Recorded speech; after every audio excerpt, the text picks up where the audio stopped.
The Munich Security Conference, this behemoth of a defence forum, which started on Friday, wraps up here today.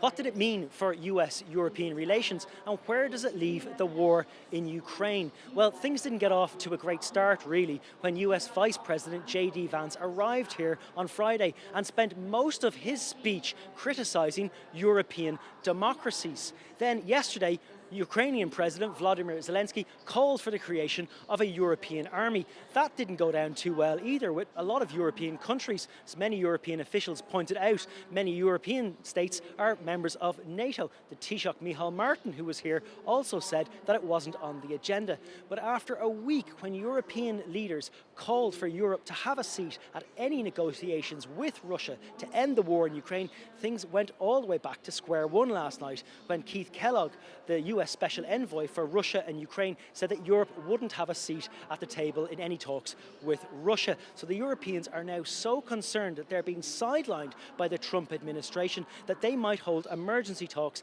this week in France. So all in all, what Munich has signalled really is that there's a wide gap between senior members of the Trump administration and European leaders on the war in Ukraine, and that also European nations are going to have to spend a lot more on defence, because this new America might not always be there to rescue Europe.